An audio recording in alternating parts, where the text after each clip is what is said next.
Welcome to a tutorial on Lua. First, you're going to need a code editor. You can use the same one I'm using, which is called OneCompiler, which you can find at onecompiler.com/Lua, or you can click on the link in the video's description. It's totally online and it's totally free, so you don't need to download anything. When you open up the code editor, you're going to see a little code snippet already populated for you. This is called a print function, and all it does is it just prints out whatever's inside of these parentheses. So here it's printing out hello world and surrounded by double quotation marks. So if we run that by clicking this run button in pink here, we're gonna get an output that says hello world, because that's what our print function does. It just prints anything out to the screen. So why don't we try a couple more of that. Hi, I'm Jodablocks. I'm learning Lua, and we run it. So it works, no issues at all. And notice how on the third line, I use single quotation marks instead of double quotation marks. Well, it comes down to personal preference, but either one works. Double or single quotation marks work because these are strings. And strings are just any sequence of characters that are inside double or single quotation marks. So I often like to think of strings as words or sentences or anything like that. So yeah, whenever you see things surrounded in quotation marks, just think of it as a string. So how do we start working with numbers in Lua? Numbers are our next data type that we need to know about. And let's see what happens when we try to do a calculation. So if I say 5 plus 3 and I run it, I'm gonna get an output, right? There's no errors, but I'm only gonna get 5 plus 3. That's because I printed it out in string format. And whatever we put inside this string is literally taken as it is. And that's why another name for strings is often string literals, because you literally get what you put in. So in order to perform mathematical operations, you're gonna need to work with another data type. It's called numbers. And that is basically just a number. It could be any number, but it's not going to be inside any quotation marks. So if I say 5 plus 3, but I don't put any quotation marks and I run it, now I'm going to get 8.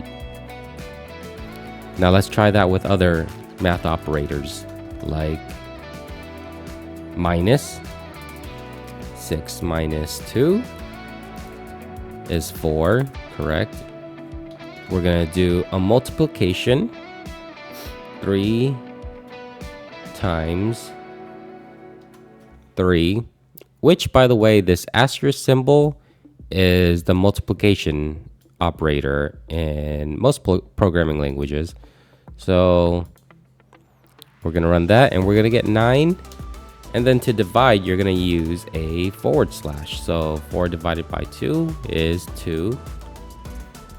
And if I wanted to do a exponent, I would use this hat thingy right here. 4 to the second power is 16. Now there's another operator called modulus. Basically, the result of the calculation is just the remainder after the division. Here's what I mean. If I say 9 modulus 4, it's saying, okay, divide 9 by 4, but give me the remainder, and that will be the answer. So 9 divided by 4 is 2 with a remainder of 1. So that remainder of 1 will be our answer, right? Let's see if that's correct. If we run that, we're gonna get 1. So that's how modulus works, and that's how all of these arithmetic or math operators work in Lua. Before we move on to our next data type, let me just introduce you to a concatenating operator.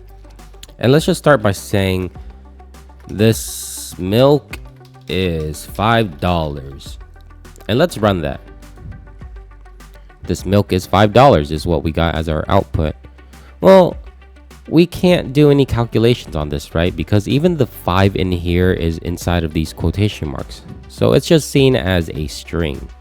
So even if I wanted to find what the milk costs after taxes, like by multiplying 1.10 to get 10% tax, I wouldn't get that. I would just get this milk is 5 times $1.10.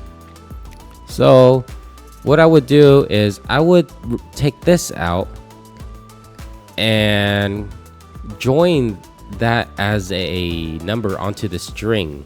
So I would use a concatenating operator, and we do that by putting we'll put 2 periods, and then we'll say 5 times 1.10, right?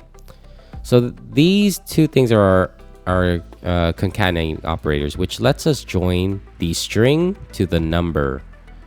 So this milk is 5.5. So it did the calculation for us, and it printed it out on the same line as this milk is. So we can concatenate as many things as we need to. So if I add 2 more dots and I say dollars and I run it, this milk is $5.5. And I'll just go back and I'll add the space. This milk is $5.5. And that's basically how a concatenating operator works. And you can just experiment with this a little, just on like, numbers and numbers, strings and strings, like hello and then world, something like that.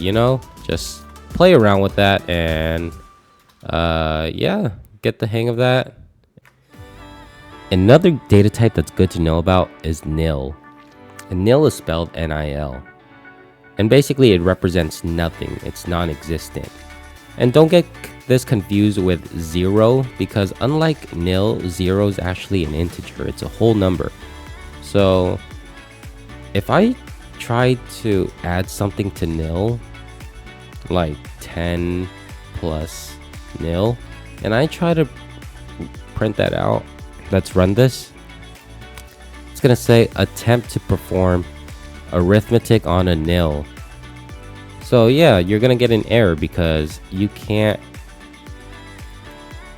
do addition or any math operations on something that's non-existent, right? So that's just something to keep an eye out for, because you'll probably run into nil values a couple of times while you're scripting. The next data type we need to go over are Booleans. And Booleans have either 2 values, true or false. And we can see that when we print out true or false. And notice how they're not in quotation marks, because if they are, then they would be strings. But they're not. Pretty much useless on its own, right? But no, Booleans are actually really powerful, and they're often a result of a comparison or a relation. And by that I mean, if I say print 5 greater than 2, well, is 5 greater than 2? It is. So then if I printed this out, I would expect the result to be true. So let's go ahead and click run. And our output is true because 5 is greater than 2. What if we reverse the sign and say less than 2? Well, is 5 less than 2? It's not. So if I run that, we'll get false. And that's basically how Booleans work. And we can use other relational operators, or comparative operators I like to call them, to make these conditions. So there's the greater than or equal to, there's less than or equal to, well, there's greater than or less than, which you've already seen. There's equal to, which in this case you need to use 2 equal sign. And then there's not equal to, which consists of that squiggly symbol that's near your number 1 key or escape key, and then an equal sign. So this means not equal to. So let's try that out. Let's try some of these out. So if I wanted to see if 5 is the same thing as 5, is that true? It is true. What if I set this to 4? Well, it's false, right? Because 5 is not equal to 4. But if I change the symbols or operator so that I say 5 is not equal to 4, well, yeah, 5 is not equal to 4. So then I would expect to see true, right? So true. So yeah, I would suggest you play around with some of these and just get familiar with that. And then we'll move on to our next thing, which is logical operators.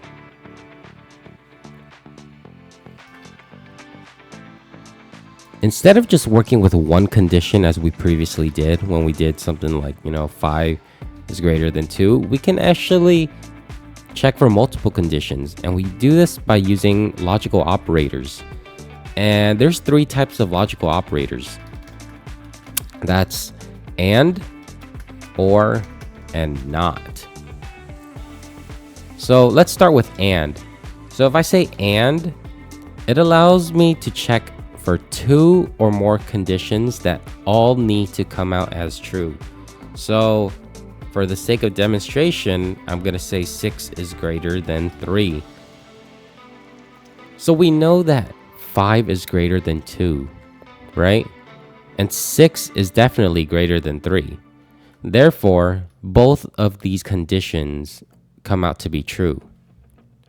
So if I run this, I'm going to get true. And note that you can have as many conditions as you need. So if I say and 2 is greater than 1. Is 2 greater than 1? It is. So if I run it, I'm also going to get true. And you can keep doing this as many times as you need to. But what happens here if one of these conditions become false? So I'm going to reverse the sign on this last one here. So 5 is greater than 2. That's true. 6 is greater than 3. That's true. 2 is less than 1. That is false, right? So 2 trues and 1 false. Let's see what we get when we run it. We got false. So that's the thing. With an and operator, all of the conditions need to be true in order for it to be true. Otherwise, you're going to have to go with an or operator if you're okay with just one of these satisfying the conditions. So if I switch these to or,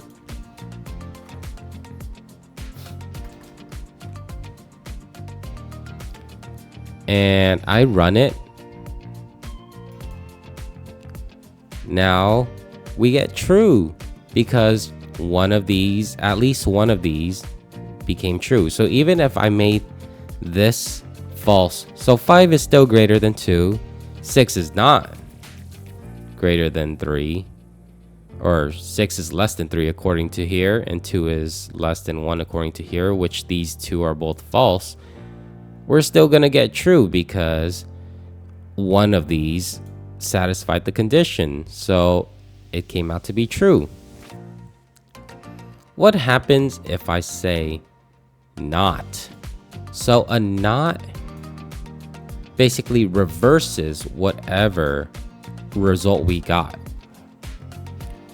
So if we just did like 5 greater than 2, we know 5 is greater than 2, right? So if we went and run this and it's true, but if we wrap this in a not in parentheses here, and we run that, we're gonna get false. That's because the not operator reverses the sign of the Boolean that we got as a result in here. So 5 is greater than 2. We know that's true. But not reverse the sign, making it become false. If we reverse the sign here to make this become false, now the not would make it true. And if we run that, that's true. So that's basically how logical operators work. And now, with knowing relational operators and logical operators, you're now able to move on to conditionals. The next thing we need to go over are variables. And what are variables? Variables are basically placeholders. They're storage containers that hold values that we tell it to hold.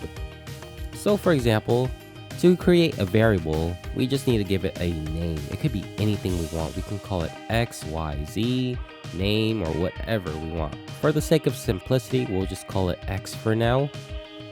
And we're gonna say equals 10. So we already created a variable. We said, I'm creating a variable called X, and I'm gonna give it a value of 10. Now let's create another one. We're gonna create a variable called Y, and we're gonna say equals to 20. Next, we're gonna print this out, right? And we're gonna say print X plus Y. And then we're gonna run it. And we get 30. We can also do something else where we can set a variable to another variable. So we can say Z equals X plus Y. So instead of saying print X plus Y, I'm gonna say print Z. And then I'm gonna run it, and we get 30 again.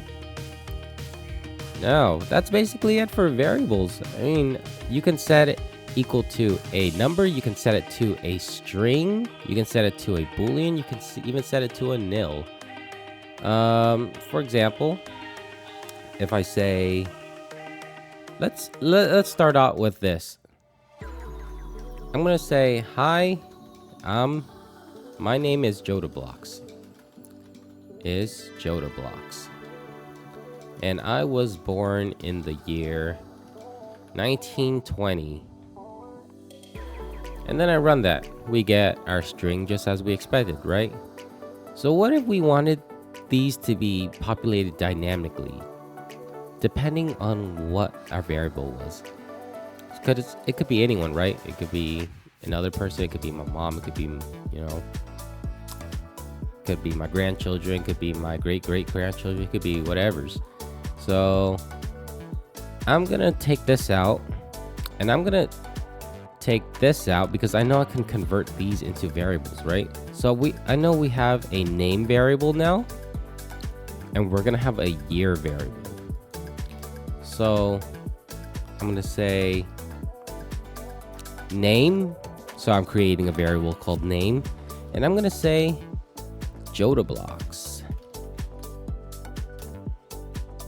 and I'm gonna say year equals 1920. So I created two variables. I created a name variable and a year variable.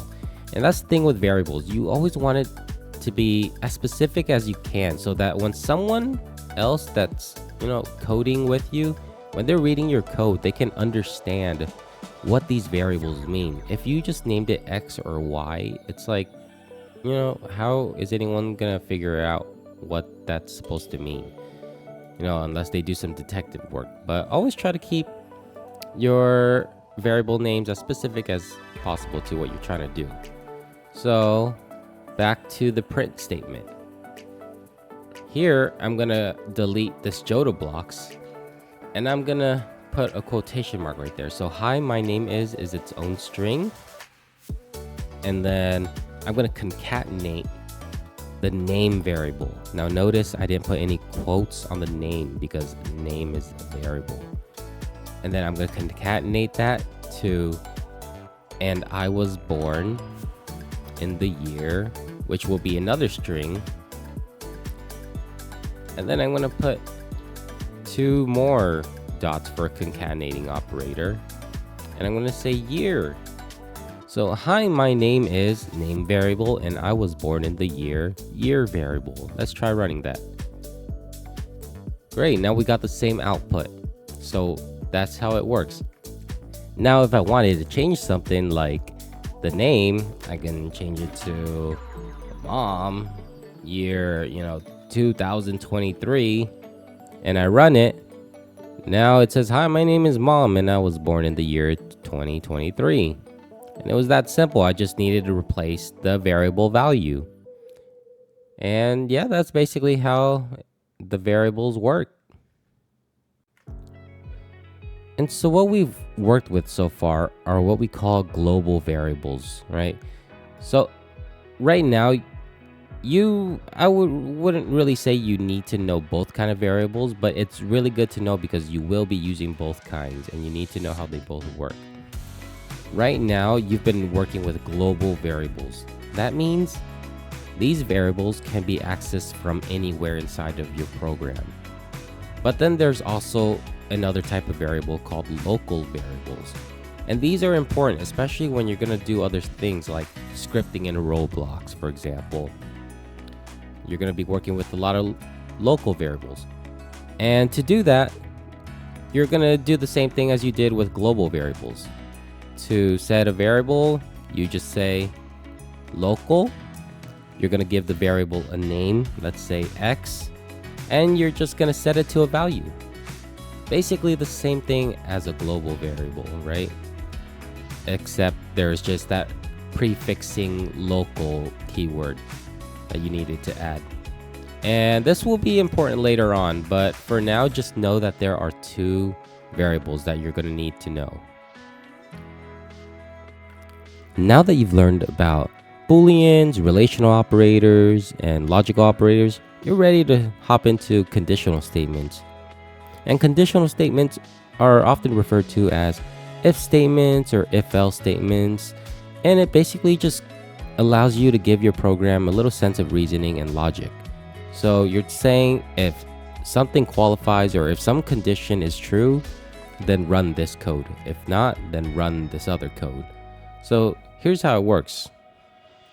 We always start out with a if keyword when we're working with if statements. And then inside parentheses, you're going to give a condition. And this is what we discussed earlier when we were talking about Booleans. So we'll give a condition. We'll say 10 is greater than 1. So if 10 is greater than 1, then remember to include the then keyword. Print. This is so true. And then we always need to end an if statement with an end keyword. So those are the main parts. You have an if keyword, a then keyword, an end keyword, and whatever's between the end and the then keyword is your body, is your if statement's body. So any code that is between the then and the end will run if this condition is true. So I can have like 10 or 20 of these print statements in here and they will all run if this is true, and or they will not run if this is false. So we know that 10 is greater than 1. So if we print this out, or if we run it, then it prints this is so true. And if not, then the program didn't output anything. That's because 10 is less than 1, right? So let's switch this back, okay? Let's switch the sign back so that 10 is greater than 1 and we set that to true. So if that is true, then we want to print this. But what if we wanted to print something else if it wasn't true?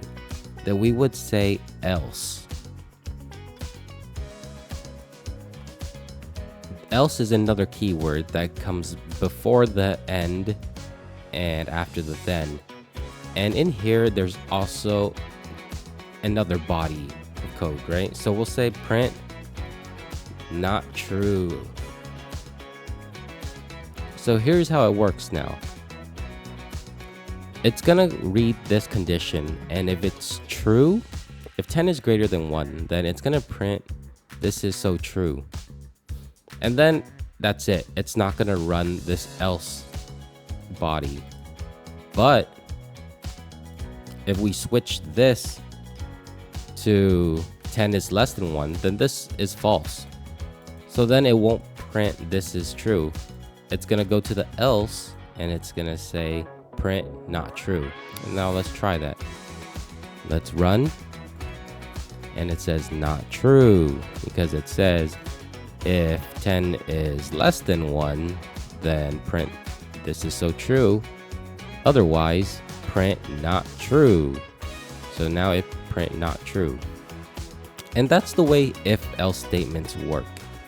Now, let's put this in a more practical example. So let's say you're a property manager, right? And you have a application for someone that wants to rent one of the homes that you're managing. And let's create some variables. You have age, right? Let's use local variables actually. Get used to that. Local, age, and we'll just set it to 50 for now. And we'll say local income is 50,000. So we created two variables, age 50 and income 50,000. So we're going to create an if statement. If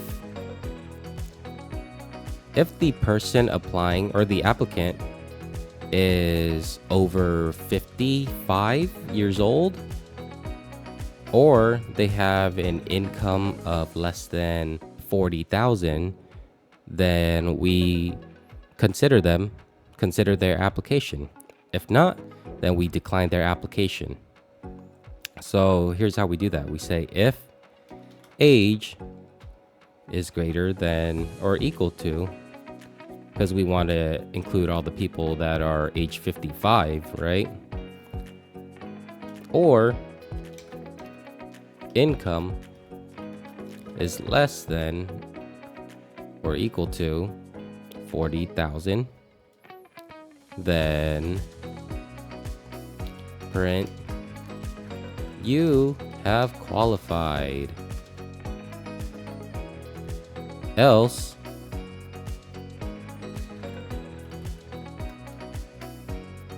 we're gonna print unfortunately you do not meet the requirements, and we're gonna end it there. So based on the variable, do you think it's going to print the statement, or is it going to print the first statement, or is it going to print the else statement? Well, our age variable here is 50. So it looks like our applicant is 50 years old and they have an income of 50,000. So 50 is obviously not greater than 55, and their income exceeds the 40,000 that they're allowed. So it looks like this else body might print. So let's try that. We're gonna run it, and it says unfortunately you do not meet the requirements. Now what if we change the age so that we have like a 62 newly retired person and their income is 30 or 20,000 because they're just living off of Social Security income now. So run, and you have qualified. And that's how if statements basically work. And if we wanted to dive deeper into this, we can add something else that's called an else if clause. And basically it works the same like as an else, except you're gonna have one more thing to do. So if we modify this and say else if, so that's our keyword there, else if, and it's gonna work the same way as an if. Now we're gonna have to put a condition in there. So we'll say something like if their age is greater than or equal to 30, and their income is greater than or equal to 100,000, then we're gonna recommend them to look at one of our other properties. Check out our other homes at this address or web address or whatever.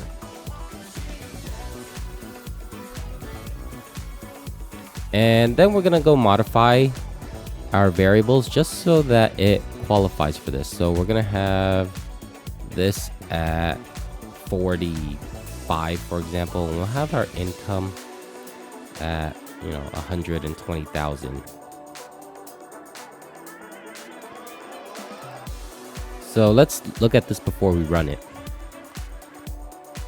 If our age is greater than 55, which is not, and the income is less than 40,000, which is not, then print you have qualified. Otherwise, then it's gonna go down to the else if, and then it says, so if age is greater than 30 and income is greater than 100,000, then run this. And once it runs this print statement, then that's it. It's gonna skip the else. So let's try running that. We're gonna go over to the run button and run it. So it says check out our other homes at this web address. And that's how if statements work. It just runs things line by line, and whichever one qualifies first gets that code printed out or run, or whatever code that you put in the corresponding body. So here's another exercise you can do to get familiar with if statements. Let's create a local variable called day of week, and we'll just set that to 1 for now. And depending on the day of the week, we're gonna print out the corresponding name of the day, right? So 1 being like Monday, 2 being Tuesday, 3 being Wednesday, and so on. So pause the video, take a minute and try it and see if you can write out the code on your own.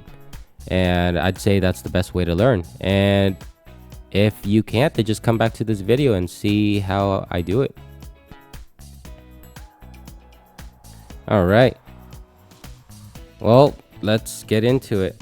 We're gonna say if day of week equals, remember when we're comparing two things, we need to use two equals sign, equals 1,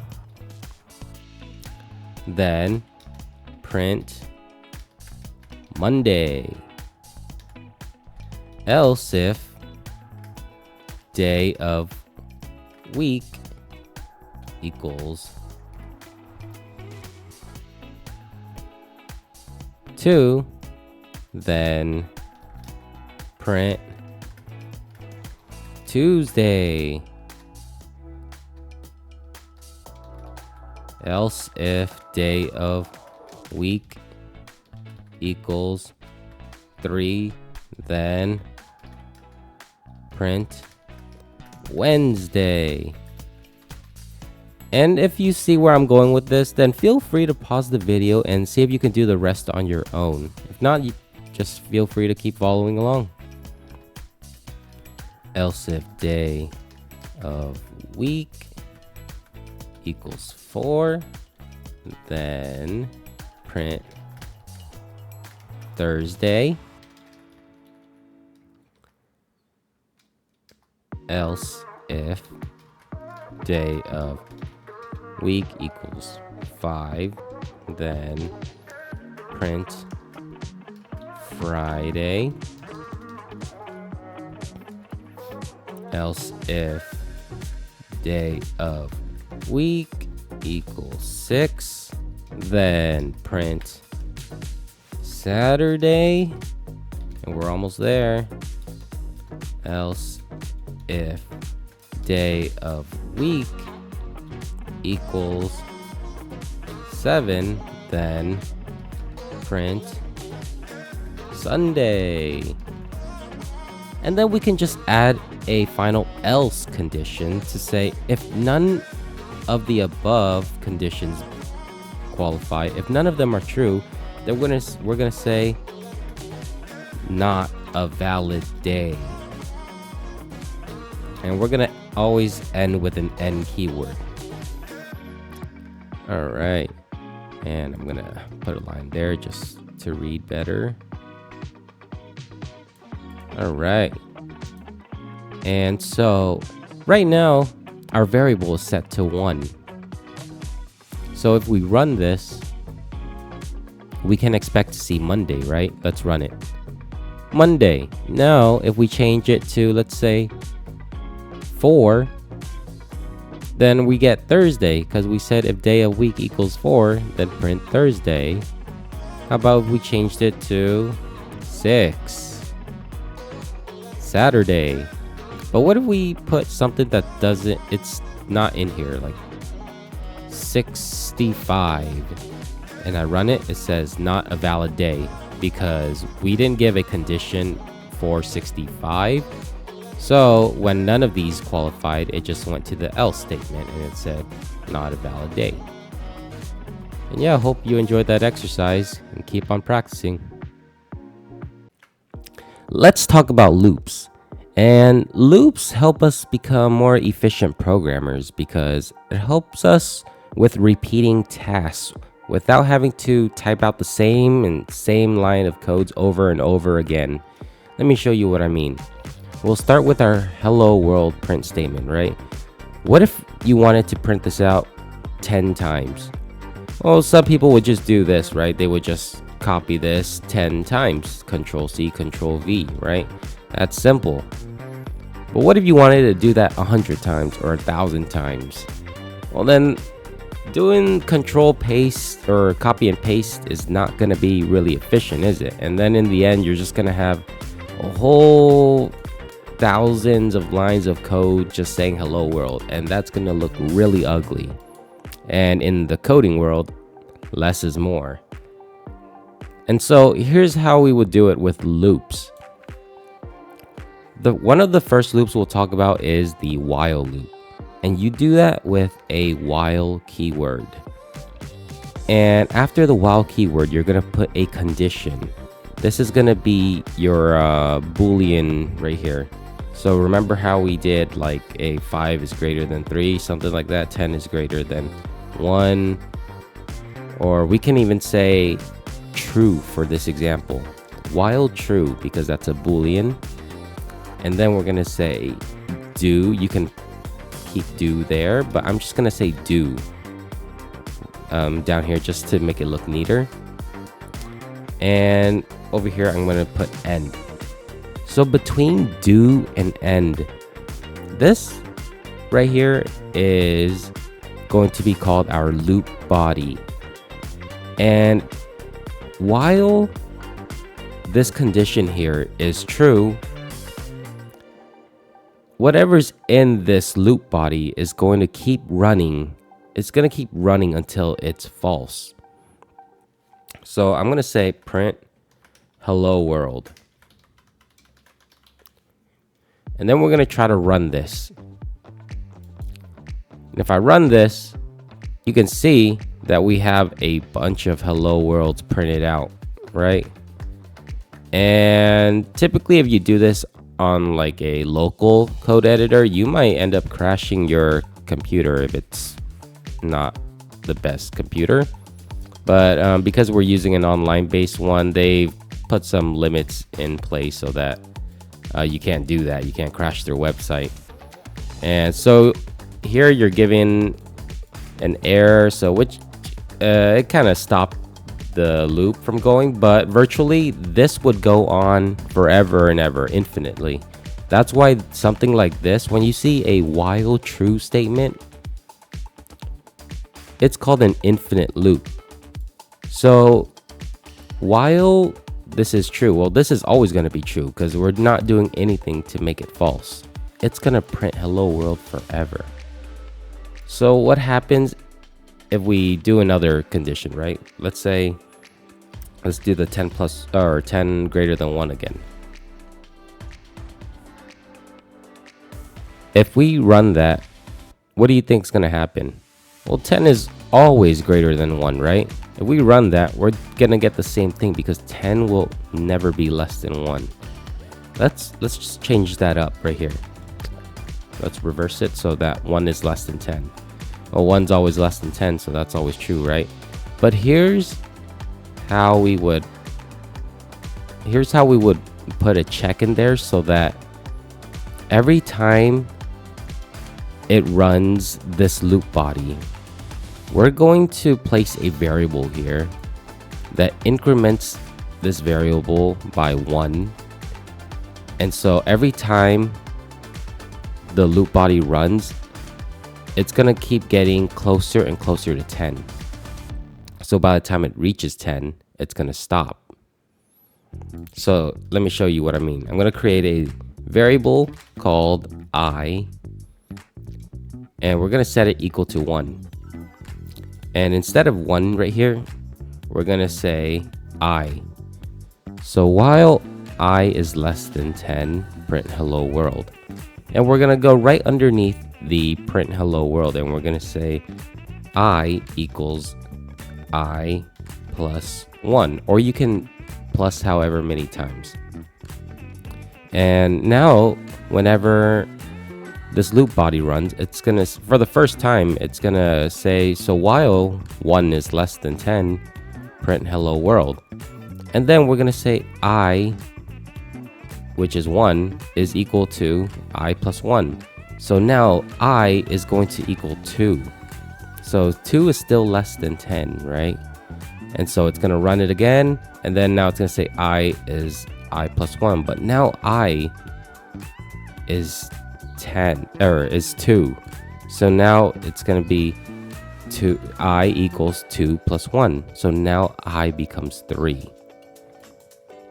And it's going to do this, it's going to keep doing this until I is finally greater than 9. Right? Because when it's greater than 9, it's no longer less than 10. And so that's when the loop stops. And let's try that out by running it. There we go. So we get hello world printed out. What was that? 9 times? 1, 2, 3, 4, 5, 6, 7, 8, 9. That is correct. Because by the 10th iteration of this, I has become 10. And now 10 is no longer less than 10. So the loop stopped. And so that's how while conditions work. And that's what you need for a while loop or statement. You just need the while keyword, you need the condition, you need the code in the body, and then you need something that's going to increment that variable in the condition so that it can eventually stop. There are certain cases where an infinite loop is used, but for beginner's sake, just try to add some stops in places. So we can even like try to increment this by 2, for example, and let's try running that. So this time it printed out hello world only 5 times because it first time it says I is 1, right? So it ran. Second time I was 3, so it ran. Third time 5. Fourth times it became 7. On the 5th time it was 9, but then it went here and it said, okay, well, I is now 9 plus 2, so I became 11. So when it went back to this line, it says while 11 is less than 10, which came out to be false, right? Because 11 is not less than 10. So then that was the end of our while statement. Why don't we try to print out all these numbers just to visually see it? So, well, let's use like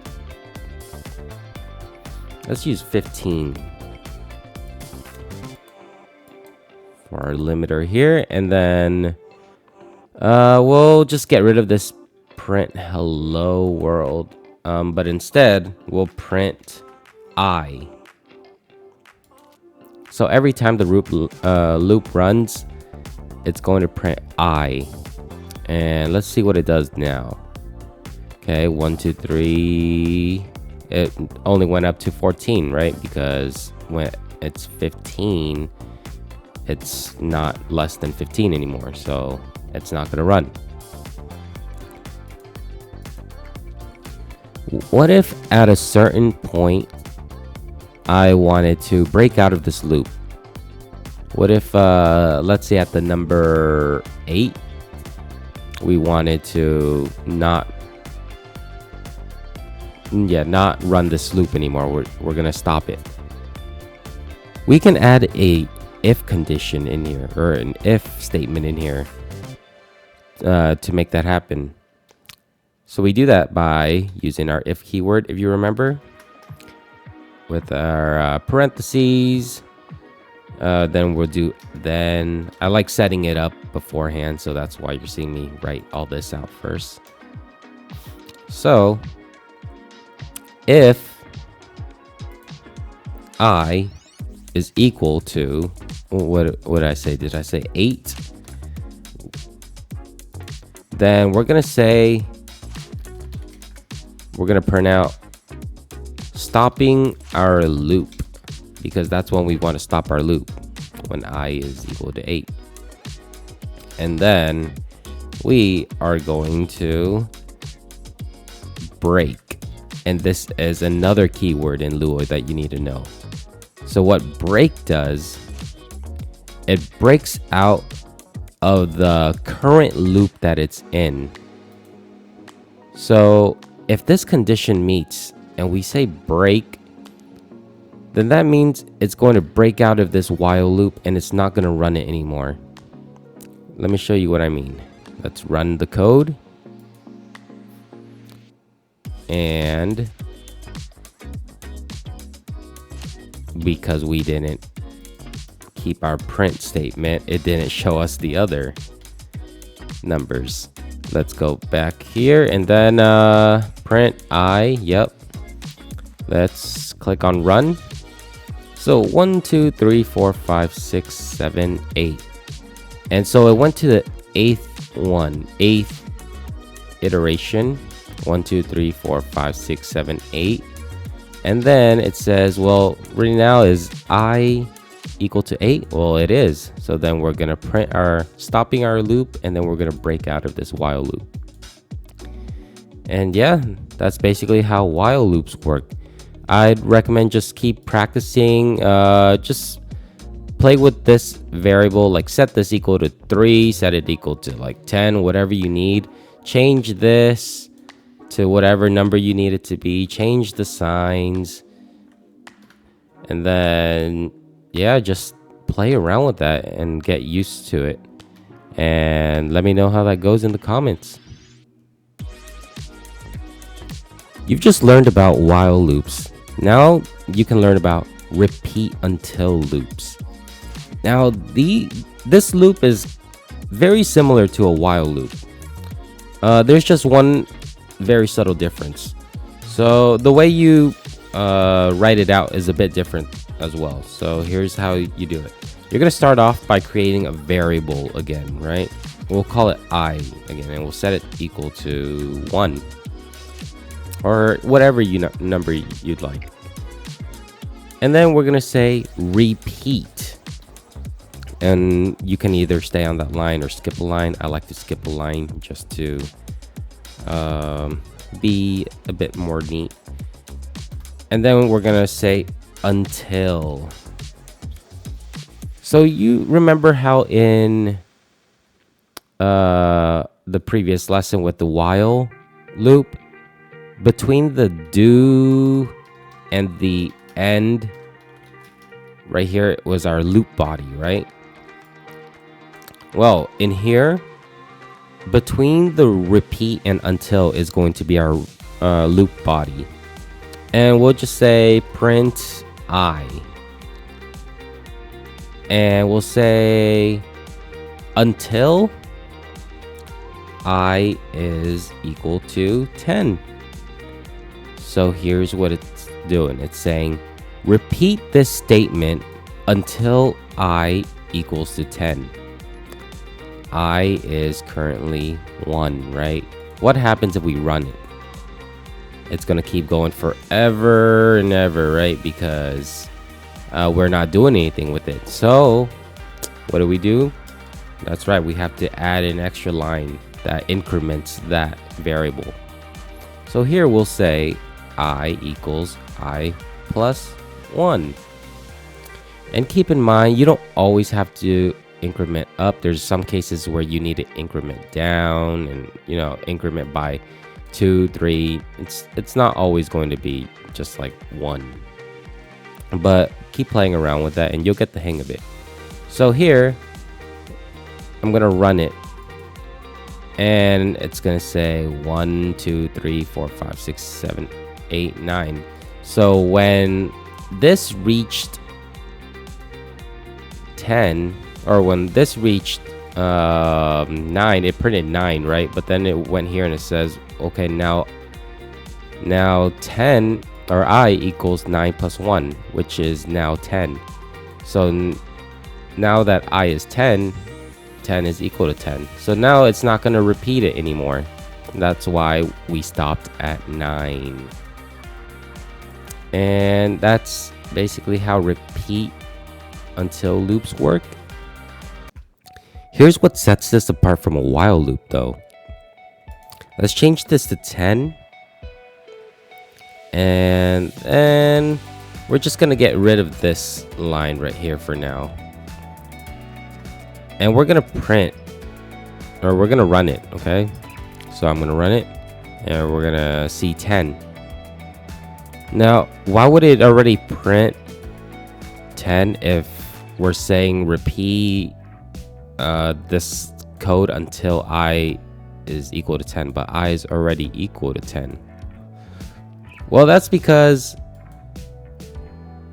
it reads from top to bottom here. So it's going to run this code first and then it's going to check this. So with this kind of loop, it's always going to run at least once. You're guaranteed to run at least once. And here's how you know. If I increment this by 1 and I run it, it's going to keep on going and it won't stop, right? Because it says repeat print I, which is 10. Okay, well now we're going to increment that 10. So now I equals 10 plus 1. So now I equals 11. Then it comes down here and then it checks it. It says until I equals 10. Well, now I is no longer 10. I is 11. So 11 is not equal to 10. So it's going to keep repeating and repeating until I equals 10. But I is never going to be 10 at this point. So then, yeah, it's going to keep going infinitely.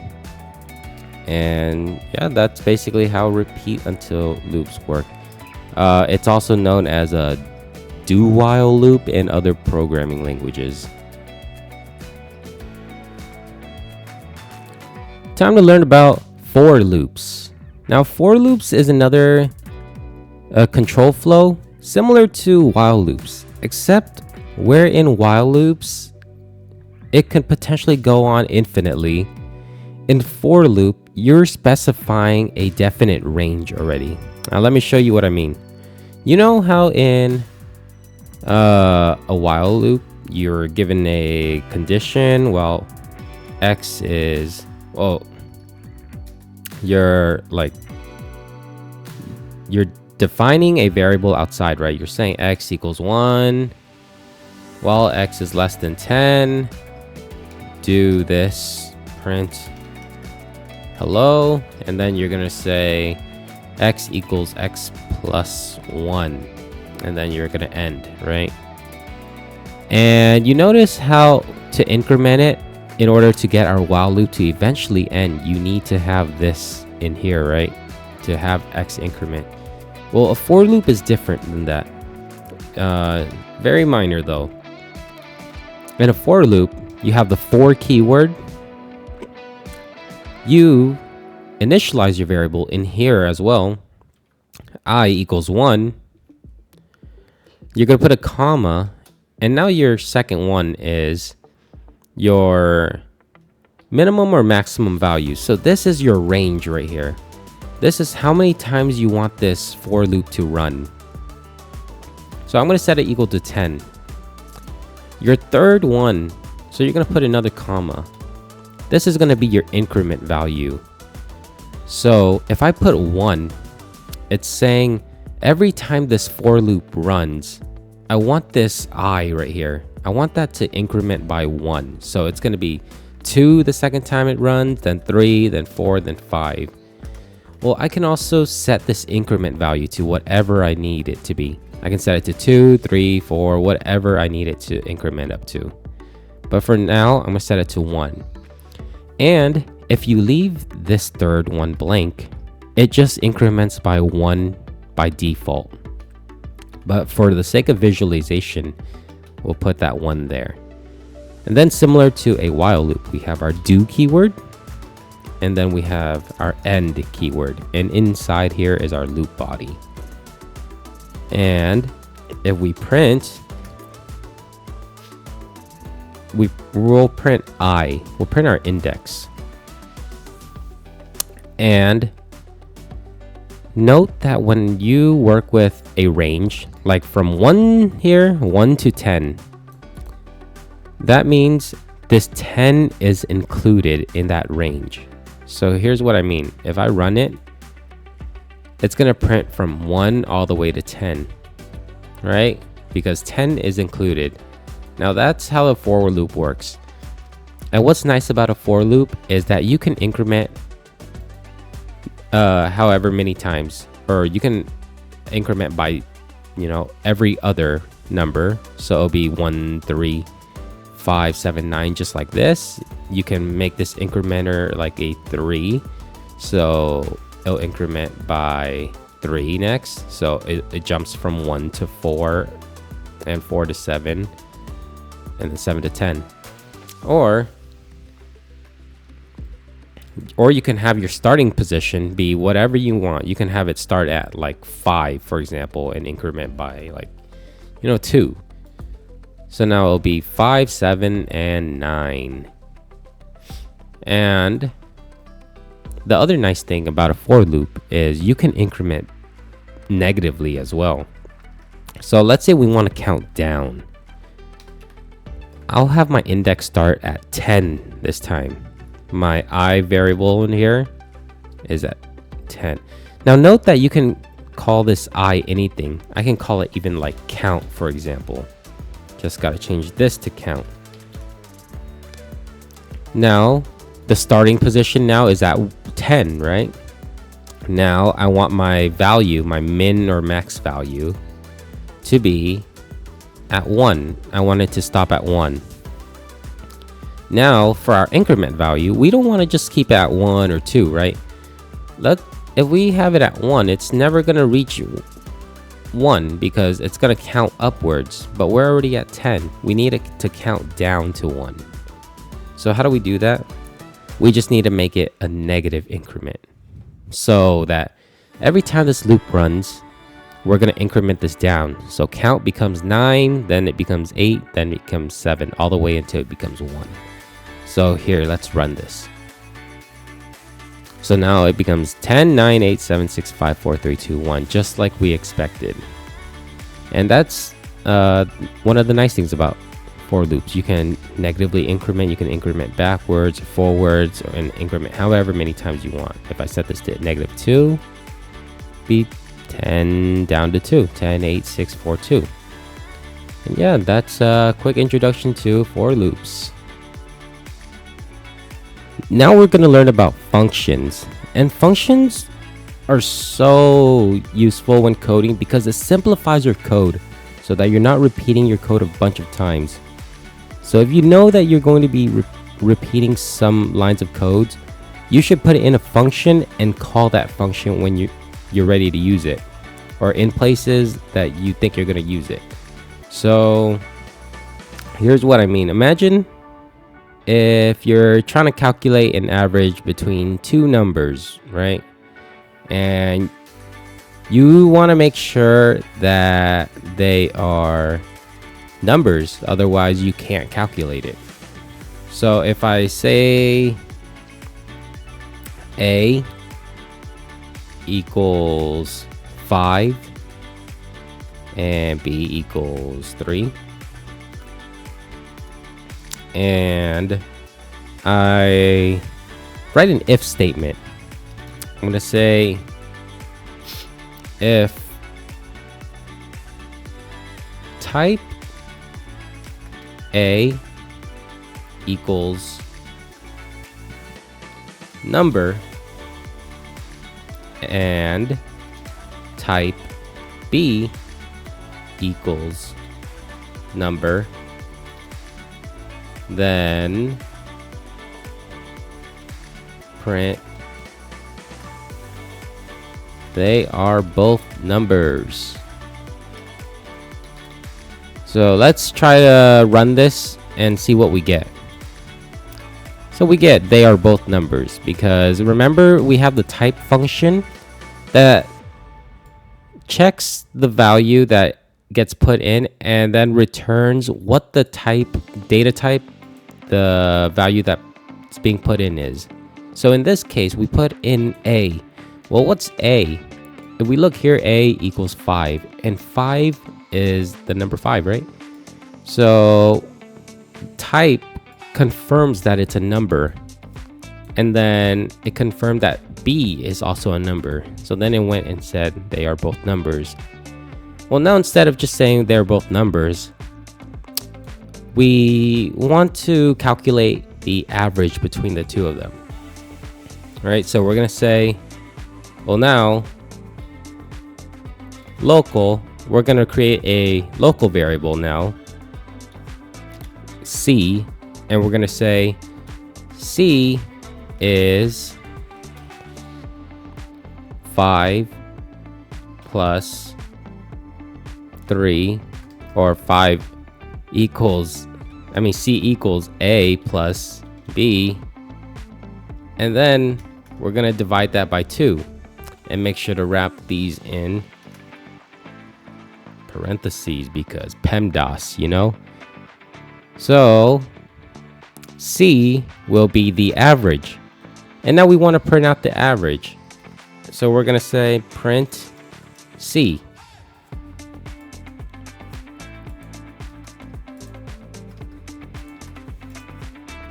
And let's try running that. So we get 4, right? Because 5 plus 3 is 8. Divided by 2 is 4. 4 is now the average. So instead of just printing out the number, we want to say the average between the numbers is, and then we're going to put a space there, and then you remember the concatenating operator, that's the 2 dots, right? And then we're going to say C. The average between the numbers is C, which is 4.0. All right. Now, imagine you're trying to find the average for a bunch of numbers now. I give you a bunch of numbers, and you have to repeat these 9 lines of codes like hundreds of times that I'm telling you to do it. Are you gonna go and copy and paste it like that many times? No, right? That would be the inefficient way to do it. So what you would typically see people do is you would put all of this in a function. And here's how the function works. You're gonna write out the function name, or you're gonna call function keyword first. You're gonna call the function name. So I'm gonna call this function average. And it could be whatever name you want it to be. The function name can be whatever name. Just make sure it's not one of the keywords here. So I can't call it like local. I can't call it function. And then I'm going to give it two parameters, right? I'm going to call it something else. I'm going to say first value, second value. And again, these are parameters. You can call these whatever you want, right? And then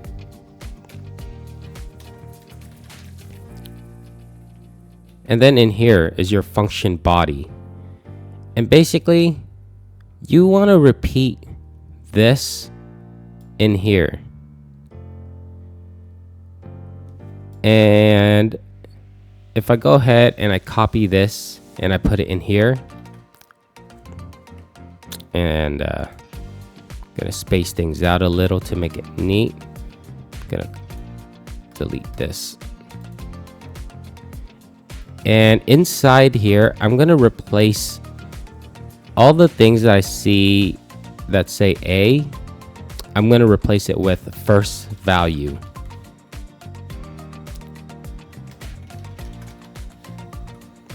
And I'll show you why in just a second. Just do that now. Oops. This is actually second value right here because this was B. So first value, second value. And then for C, we're going to change C to average, or average value. Let's call that average value. Remember, you want your variables to be as specific as you can. Average value. And then that's it. You got your function there. So what happens if we run it? It says the program did not output anything. Well, that's because we did what's called defining a function. We defined the function, but we never called it. So it's the same thing as defining a variable, right? You can define a variable, but unless you call it or do something with it, it's not going to be used. So in order to call a function, you just need to type the function name, and you put the two parentheses, and then inside you place any arguments if you had any parameters. For example, by the way, average, I got that from here because that's our function name, right? So inside of our function definition, we had two parameters. That was first value and second value.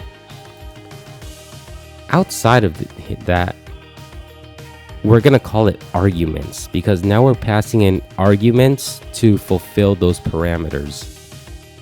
So I'm going to pass in A and B because that's what we have out here, and that's the values that we want to use, right? So here's what's going to happen. It's going to run this function, and it's going to pass in A and B into the function. So A takes the place of first value now, and B takes the place of second value. Now just imagine all of the first values now got replaced with A, and all the second values got replaced with B.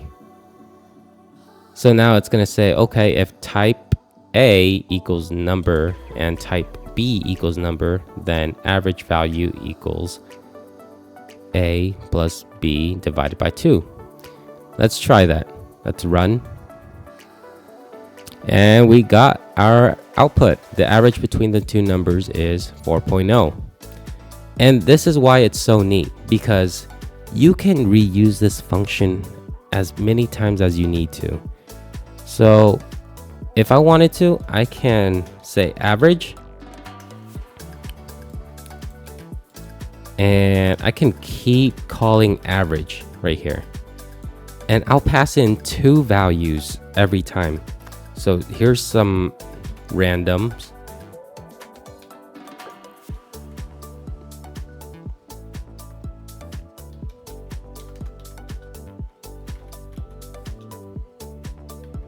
I'm just throwing in random values right now.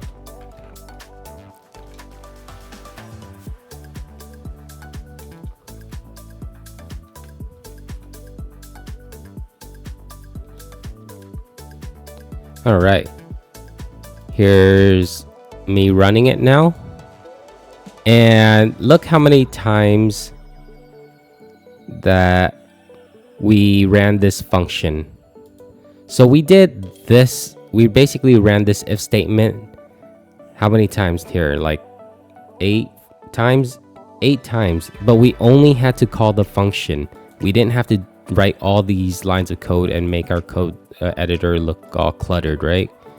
So this is the better programming practice that you want to do. And yeah, that's basically how functions work. And remember, what the reason why we had this is to check if it's a number, right? So we should add something else that prints an error message if we don't have a number. So here we're gonna say else print not a valid number. So it's gonna run the if statement. If the types are numbers, then do this calculation and print out the average between the numbers is average value. If it's not a number, if one of them is not a number, come here and say not a valid number. And let's mess with a couple of these. Let's just put like a, or we'll put like a Boolean in there.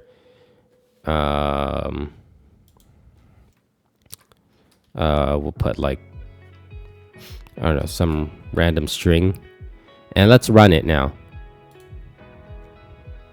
Well, the first one we know works, right? Second one, it looked at it and it said, okay, well, the type of the first one is a number, but the second one is not a number because the second value, this took the place of second value, and then it checked it and it wasn't a number, so it printed out not a valid number. And yeah, congratulations, you wrote your first function. And keep in mind that you don't always have to have parameters for a function. Like if I delete this and I just do a very simple function, I'm gonna just say print hello. We'll make it a local function. We're gonna print hello, and we're not gonna give it any parameters, right? And we're gonna say end here. So make sure when you define a function, you also have to have the end keyword. And all we're gonna do is just say print hello. Now, if we run it, remember, we didn't call it, right? So let's call it by saying print hello, because that's our function name. And always remember to have the 2 parentheses. And remember, because we didn't have any parameters in here, we don't need to have any arguments in here. And if we run it, we're gonna say hello. Now let's practice that with that for loop that you just learned. We'll say for I equals 1. We'll print it 20 times. Do print hello. So we're calling this function every time this loop runs through, right? And you remember that for loop where This is the index number. This is how much you want it to count up to. And if we leave that third parameter, remember it'll be an invisible one here. So I'm going to run it and it's going to print out hello 20 times. And yes, congrats on creating your function. Just have fun playing with that, and yeah, good luck. Now that you learned about functions, let's revisit variables really quick. Remember how I told you that there were global variables and local variables? So a global variable is when you're saying something like C equals 10, right? And you don't have the local keyword. And local is if you say local B equals 4. Right? So the first one's a global and the second one's a local variable. So up to now, we've just been creating variables randomly, right? Not knowing why. But let me show you what I mean when we're talking about scope of the variables. So let's start by creating a function. We're going to create a function called multiply numbers. And we're going to give it 2 parameters. We'll just call it A and B. And we're going to say end to close that function definition. And then here we're going to say local C equals A times B. So we created a local variable, C equals A times B. So now let's call this function. Because remember, if I try to run it, nothing's going to happen because we're just defining the function here. We're not really using it. So let's use it by calling the function multiply numbers. And then we're going to pass in 10 and 2 as arguments. Remember, this will represent the A in the parameter and this will be the B. So if we run it, nothing happens because we didn't tell it to do anything, right? We're just setting C equals to A times B. What if we call it out here then? What if we say print C? And we run it, it's gonna say nil, right? Why? Because right here we said it's a local variable. That means that it's in the scope of multipliers function. This function right here. So this local variable C, it resides inside this function only, and it doesn't exist outside this function. Whereas if I had called another variable out here and I said C equals like 0, right? If I said C equals 0 there and I try to run it, it's gonna say 0 still, right? Because when I say print C, it's looking for C, but the only C it can find is this C, that's the global variable. So this C is not the same as this C. This C is a global variable.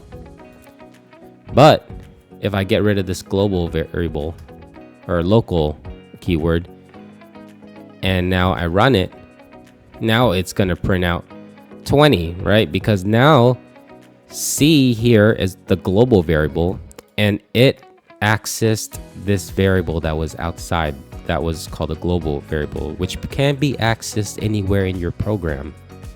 Then it modified it by saying C now equals A times B. And now, because we ran that function, this got modified. And when we printed out C, now C became that new value, which is 20. So that's how scoping works for variables. Remember that global variables can be accessed from anywhere in your program. Local variables can only be accessed from the code block that it was called, that being a function or an if statement, or yeah, whatever code block it was called in. If it was called in here, it can only be accessed from inside the function. So if I wanted to print this out here, I could say print C, and it'll print the local variable one. And let's see here. Oops. Let's run it. And it prints out 20. That's how scoping works. Before we move on to our next topic, I'm going to introduce you to what we call string methods or string functions. People use the name interchangeably, but they're basically the same things. If you really care about the subtle difference, I guess you can say functions are usually called on their own statically, right? Like how we said, like print hello world. So that would be a static function. It's just a function name called on its own. Whereas a method, it's called using a dot operator. So I'll introduce you to the first one. Let's say string, we're going to say string dot upper, and we're going to have 2 parentheses. And what this does, if you probably have already guessed it, it's going to capitalize a string for us. So the string is basically the class that this function is coming from. Basically, there's already a library of a bunch of codes that geniuses already wrote for us so that we don't have to do it already. And they all put it in this library called string. So anything that has to do with strings reside within this string class. So now within that string class or library, if you want to think of it that way, we're calling on this function using this dot operator here. We're calling on this function called upper, and we're saying, okay, I want to uppercase something. Now, what is that something? Well, we can put it inside here, and we're just gonna say hello world. And notice how it's all lowercase, right? What happens when we run it? Well, again, we didn't do anything with it, right? We just told our function to capitalize our string, but we didn't say to do anything with it. Well, we can put this inside a variable or something, right? So we'll say local upper cased string, and keep in mind this is just a variable name that I came up with myself. This is not any keyword. And what we're gonna do now is we're gonna print uppercase string.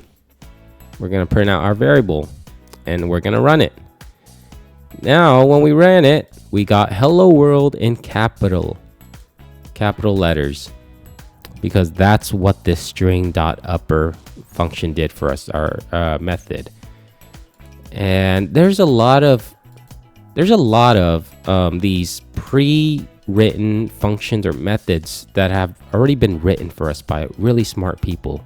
And there's just like a ton of these that, you know, I don't even memorize all of them. You just have to, like, you know, look these up as you go when you're programming. And if you're stuck while you're programming and you're like, oh, is there something out there that can help me with this problem that I'm having, there chances are someone already wrote the code for you so that you don't have to do it. For example, now I have let's just create a simple variable called like L string. So we'll set that equal to string dot lower. So now you probably guessed that this will lowercase our strings, right? So instead of uppercase, we'll just say hello there. And 1 capital and 1 lowercase, right? So, but this function here is gonna it's gonna lowercase everything here. So if we print out L string, which is our variable here, we're gonna run it and it's gonna say hello there in lowercase letters. And that's our second string method. Now there's also another cool one. Now keep in mind, you don't have to put these in a variable if you'd like. It's just a habit for me to do that. But if you wanted to, you can just put it directly into a print statement. And I'll show you what I mean. We're gonna say print. And inside of this print, we're gonna say, we're gonna say string dot reverse. And inside of reverse, we're gonna say my name is Jodablocks. And guess what that does?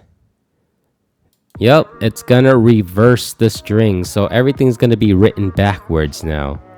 So if I run this, oh yeah, I'm not gonna attempt reading that. Probably know this word. But yeah, that's another one.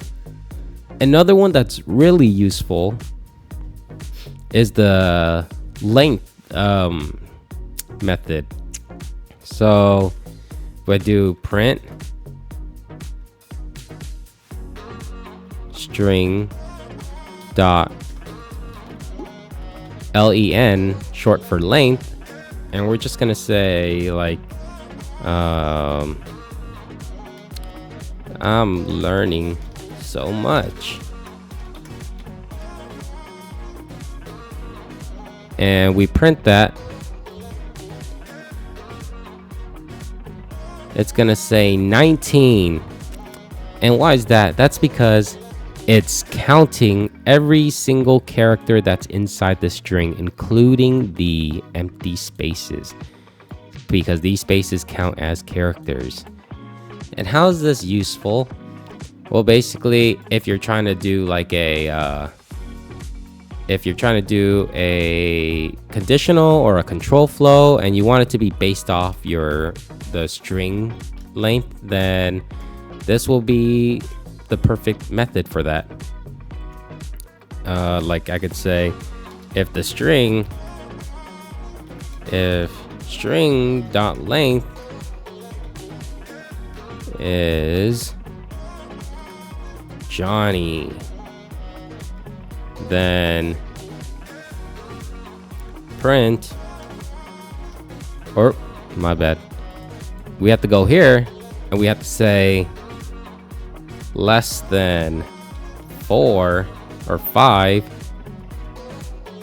then hello there, else print your name is too long, end. So Johnny is probably what, like 7 characters, and it's not gonna be less than 5, right? So then it's gonna go and it's gonna say your name is too long instead of hello there. But if we reversed it, then hello there. Yeah, that's basically how string.length works. I use it pretty often. That's one of the ones you might want to keep drilled into your head, I guess. It's one of the more important ones. And yeah, that's basically it for some of the string methods. There's some more if you want to look that up. Just look up string methods in Lua. But I think this is a really good starting point for you. These are really easy to learn string methods, easy ones to use, and they're really useful in your day-to-day programming. So yeah, enjoy that, and I'll see you on the next one. Now we're finally learning about arrays. And what are arrays? Arrays are basically a collection of values. So simply put, it's a list of data. For example, I can create an array or a list of foods that I need to pick up tonight. So let's go ahead and do that. And to create an array, it's very simple. It's kind of like creating a variable. So we'll say local, and we'll call our variable name foods. We're going to set that equal to an array. So this is our array here. And in here, we're just going to list all of our food items. So it could be fries, lettuce, tomato, meat, and buns. We'll say hamburger buns. And that's how we initialize our array. So now we have an array or a list of foods. How do we access one of these? So if I want to get, let's say I want to print out lettuce, I would have to do something like print foods. Straightforward, right? But then I'm going to need these square brackets right here. Remember that they're not going to be the same as these curly braces here. These are the curly braces. This is to index it. And we're going to say 2. And I'll show you why in just a second. But for now, foods, square brackets, opening and closing one. And then we're going to put 2 in there. And we're going to run it. And it's going to say lettuce. But why is that? Well, here, let me show you. All right, I'm going to put these 2 lines right here. Remember that means it's a comment. And then I'm going to put these numbers here. And the way arrays work normally are, in order to access an item in your array or list, you need to access it by its index number. And in Lua, the index starts at 1. In a lot of programming languages, it often starts at 0, but in this case, it starts at 1. And the index of fries right here is the first item in the array, so it's 1. Lettuce is our second one, hence why it was 2, and that's why we put our index number in here as 2. Then 3, tomato, 4 is meat, and 5 is our hamburger buns. So let's say we wanted to access meat. We can say foods 4, and run, and we have meat. 5, we have hamburger buns. Now, how do we print out our whole array though? Well, some of you might think that you just print out foods, right? Oh, it should print out the whole thing. But no, it prints out the location, the address of where this array is. But that's not how you would do it. And this is when you start using your for loop. Remember our for, and then we have our index, right? Now we have I equals, and we want I to start at what? Because it's an array. We start at 1, right? Because the first item, the first index in our array is always going to be 1. And we know we have how many items here? We have 5 items. So our index should go up to 5. And we're going to increment by just 1, right? So we'll just leave our third parameter blank for now. And then we're going to say print, you need the do keyword, remember? and then you say print foods, and then instead of putting a number here, you're just gonna put I, because it'll print the index, current index that it's on, and then we'll say end. So it's gonna print foods 1 at the index of 1, which is fries. Then it's gonna loop back around, and now I equals 2. Now it's gonna print out foods index 2, which is lettuce. Then it's gonna come back around again. Now I is 3. Now it's gonna be foods with the index of 3, which is tomato, and so on until it finishes that at 5. Now let's run that, and we get fries, lettuce, tomato, meat, and hamburger buns. And that's how you print out your whole array. Now, some of you might think, well, what if I don't know how many items are in the array? I would just want to print out the whole thing, but I'm not gonna know how many there are. Well, you can use another type of loop. It's basically a general, we call it a generic iterator. So it would be like this. So you start it very similar to a for loop. You say for. Now here is where you put a key and a value.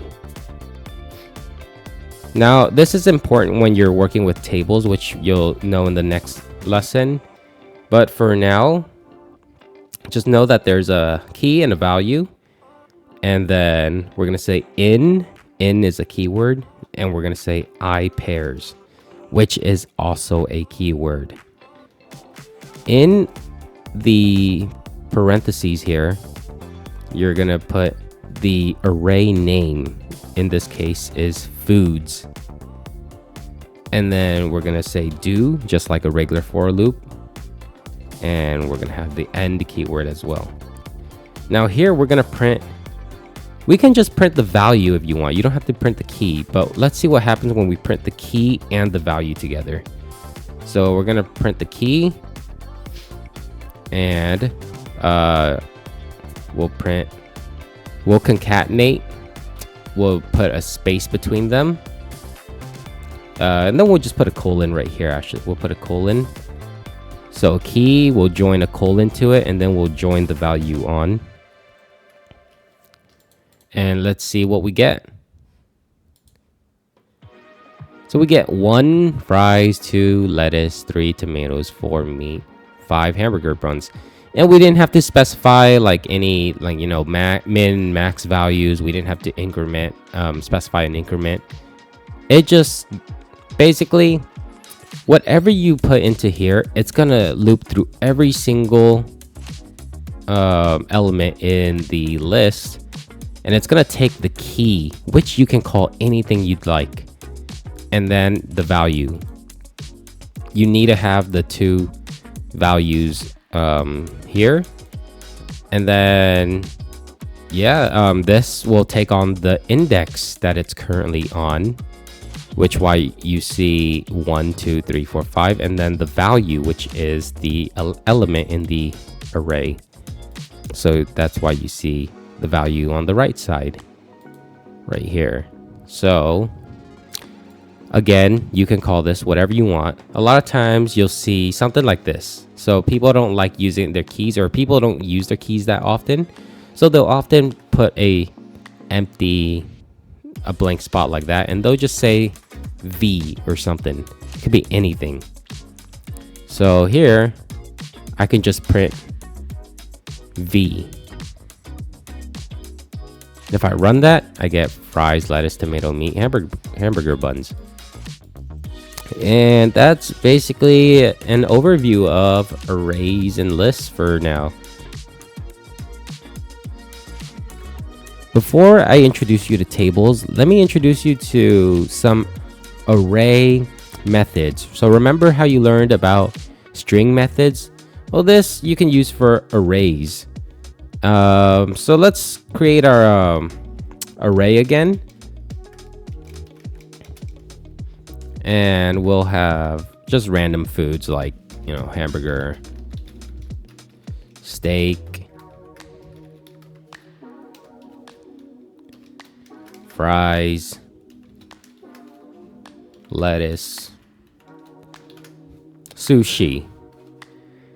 And remember that with these methods, these were already functions that were already written by people for us to use, and they are in a library called something, or a class.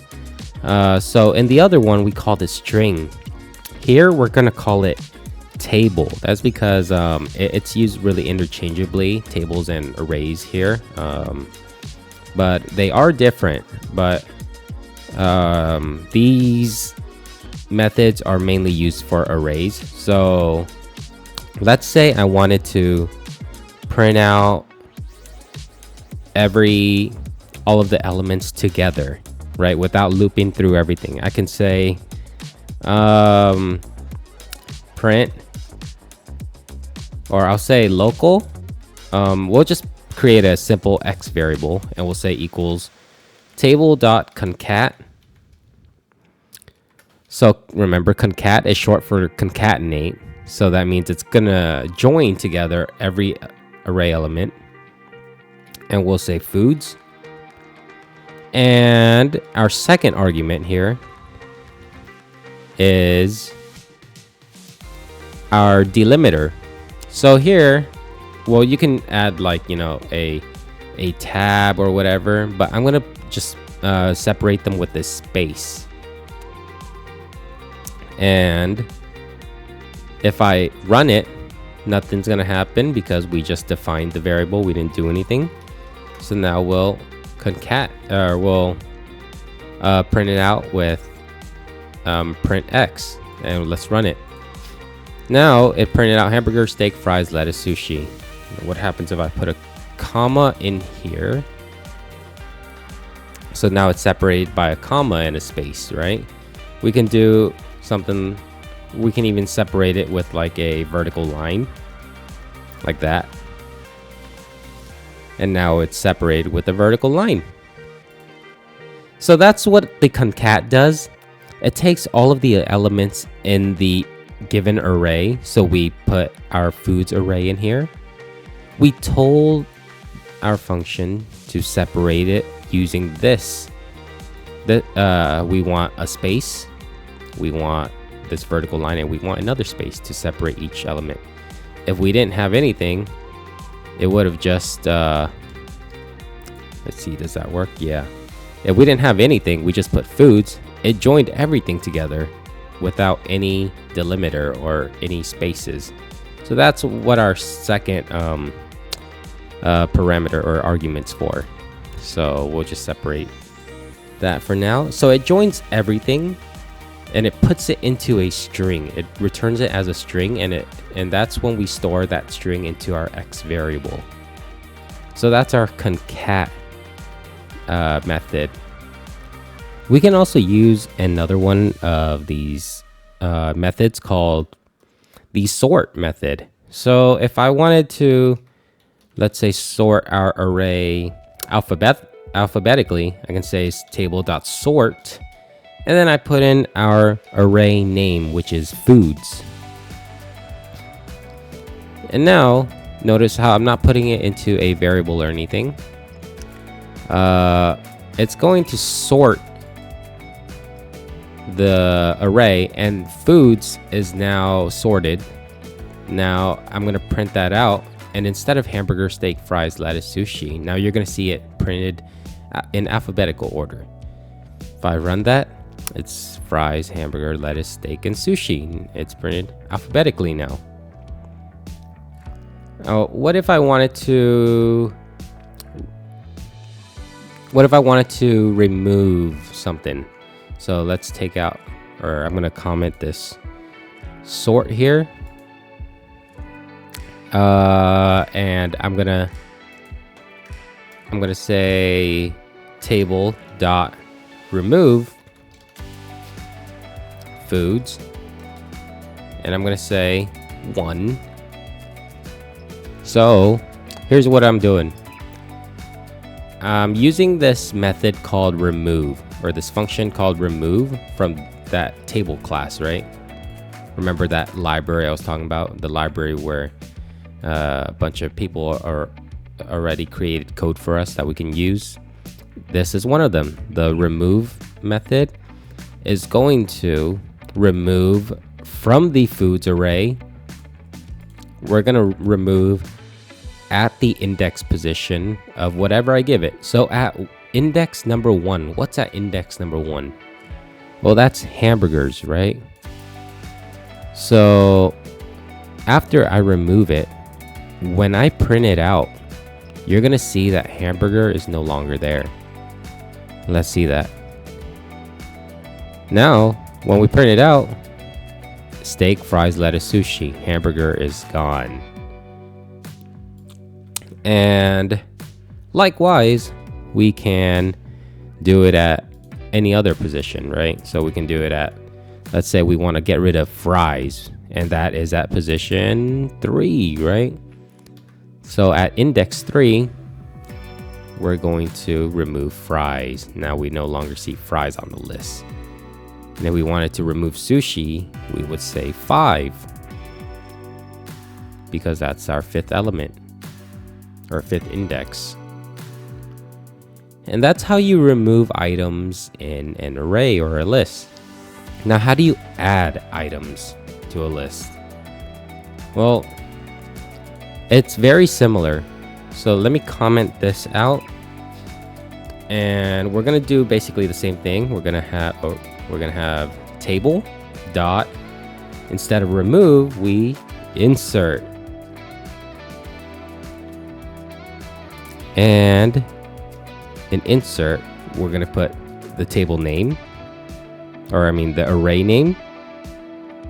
We're gonna put the index position where we want to insert it, and that right now we're gonna say 1. And now for the third one, we're gonna put what value do we want to insert there, and we're gonna say peanuts. So now at index 1, you're gonna see peanuts there. Let's try that. Run it. And now we get peanuts, hamburger, steak, fries, lettuce, sushi. Now note that you can put it at any position. I can put it at the 2nd position or the 3rd position. If I put it at, let's say I want it at the 3rd position at fries, then fries, lettuce, sushi gets moved down, right? It will never get moved up. And by that I mean fries will now become index 4, lettuce will now be 5, sushi will now be 6. It will never go down in index. So if I say at index 3, I want peanuts. So now hamburger, steak, peanuts, fries, lettuce, sushi. What if I want it at lettuce? So now I'll say 4. Pretty simple, right? Yes, now when I run it, hamburger, steak, fries, peanuts, lettuce, sushi. And yeah, that's basically some of the useful array methods that you can use that might help you along your programming journey. Now that you've learned about arrays, time to introduce you to tables. And tables are pretty much the same as arrays, except that values can be indexed with strings, not just numbers. So the way you create a table though is very similar to an array. So let's say we have another foods, right, variable, and we'll set it equal to 2 curly braces, right, an opening and a closing one. So very similar to an array so far. But instead of just stuffing values in here, now we're gonna have to put an index and a value, or as people like to call it, a key and a value. So we'll do something like a country, and then we'll do a food that corresponds with it. So if I say like USA equals steak. We'll say Japan equals sushi. Say Italy. Oops. Italy equals pizza. We'll say France equals baguette. And we'll say like Korea. We'll say like gimbap. How do you spell that? Like that? All right. We have a good amount of items there. So notice how we just didn't stuff like a bunch of strings in there like we did in an array, right? So here's how we access each item or an item in a table versus an array. In a, let's do a print actually. In a array, we use the index, right? If we wanted to access like steak, for example, we would access it at the index of 1. Let's try that. It's gonna say nil because now we're working with tables and not arrays. In order to get this value steak here, we need to index it by its key, and its key here is USA. And notice how I put the key not in any quotation marks, but when I index it, I need to have quotation marks in it. So now I'm indexing it at USA. I'm going to print out foods at the index of USA. I'm going to run it and I'm going to get steak. And same thing, Japan, Italy, France, Korea. These are all keys, and you know that because they're not inside quotation marks. If I go in here, but remember when you're printing it out and you're trying to get the index of it, you need to have the quotation marks. So Japan, sushi. Korea, gimbap. So think of it like this. In other programming languages, this would be considered something like a dictionary. And if you think of a dictionary, the dictionary doesn't really have an order, right? I mean, it might be like, you know, all in alphabetical order, but there is really no index, numerical index. So the index is the key.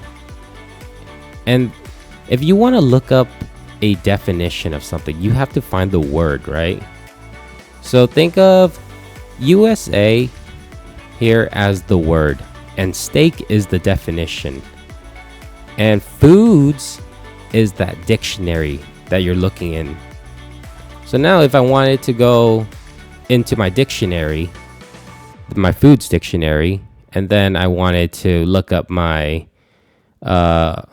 Italy word to see what the definition is, and I run it, I'm gonna get pizza. Okay, well now that's cool. Now you know how to access elements in a table or slash dictionary. Now how do we print all of these out, right? Because we can't do a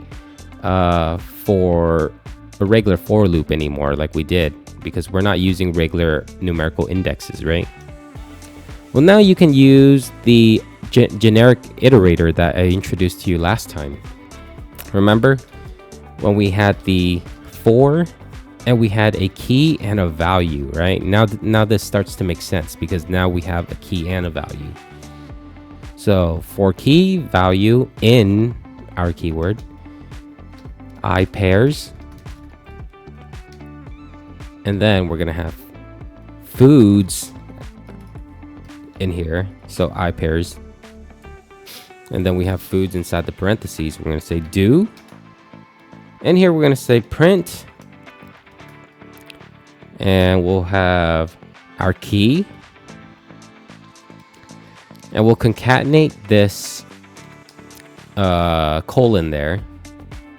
And then we'll concatenate value. So what does this do again? Well, it says for each element inside of this foods dictionary or table, print the key and the value. So let's try running it. Oh, let's see what happened there. All right, so that's my mistake there. In the previous example, when we used this, we dealt with arrays. Therefore, when we did the for key value in I pairs, that worked for arrays. But there's a subtle difference here. Because we're working with tables, we're not working with numerical indexes. So for records like these, you need to get rid of the I in I pairs, or that first I. And now it should just be for key value in pairs. Now if we run this, we get Korea, gimbap, USA, steak, France, baguette, Japan, sushi, Italy, pizza. Just as we expected. And that's basically how you print out or iterate through all of the elements in our table and print it out.